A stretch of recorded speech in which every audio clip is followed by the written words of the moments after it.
जोंनाव बे गोजोनफुरियाव कारेन्टखौ जोंनो मोजाङै बानायना होफैनांगौ सरकारा ओमफ्रायो बे जोंहा गथ' गथाय फरायनाय मानाय नांगौ जोंनो कारेन्टखौ आरो जोङो नै गोदान माबा लगायनो नागिरदों बेखौ नांथारगौ कारेन्टखौ फोसाबनानै होफैथों होमबानो जोङो लगायनानै लागोन 6,000 आजां गाजां बिल फैयो न'खरसेयावनो मैया दाख्लैसो हरबाय आरो बे एप्रिल मासावनो बेबायदि बिल फैनांगौबा जों बबेजों हरनो हागोन बेसे गोबावसैमोन नोंथांमोनहा कारेन्ट सावनो मोननाया दासिम जोंनि सावनो मोननाया 10-12 बोसोर जाबाय जोङो बेजोंनो खस्थ' मस्थ' बोनानै सावदोंमोन रायजो राजा ज' खस्थ' खालायनानै गभर्नमेन्टनिफ्राय जेबो मोनाखै बेखायनो जोंनो दा गोदान नांगौ फोसाबनांगौ बिनिफ्राय जोङो मा बोनांगौ बोना लागोन मा खालामनानै लायो होफैयो सरकारा बेखौनो जोङो गनायनानै लागोन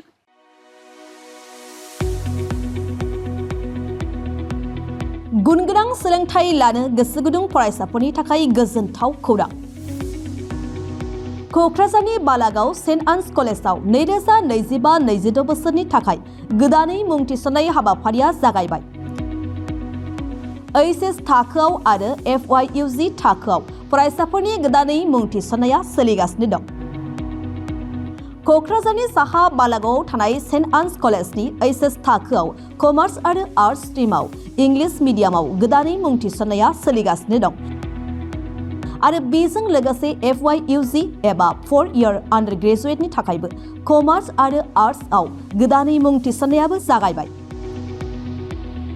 FYUG नि आर्ट्सनि थाखाय English Bodo' Assamese political science education economics history आरो ससिय'ल'जि आयदायाव मेजर लानानै सोलोंथाइ लानो हागोन आरो BComनि थाखाय फाइनान्स एकाउन्टेन्सि मार्केटिं मेनेजमेन्ट आरो HR मेनेजमेन्ट आयदायाव मेजर लानानै सोलोंथाइ लानो हागोन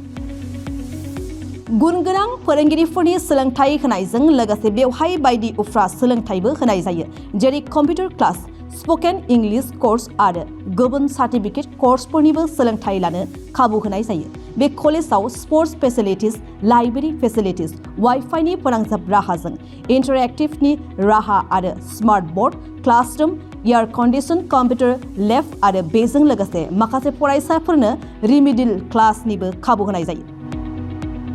हौवा आरो हिन्जावफोरनि थाखाय आलादा आलादा हस्टेलनिबो सुबिदा दं जायफोर फरायसाफोरा गुनगोनां सोलोंथाइ लानो गोसो गुदुं नोंथांमोना क'क्राझार बालागावआव थानाय सेन्ट आन्स फरायसालिमायाव मुं थिसननो हासिगोन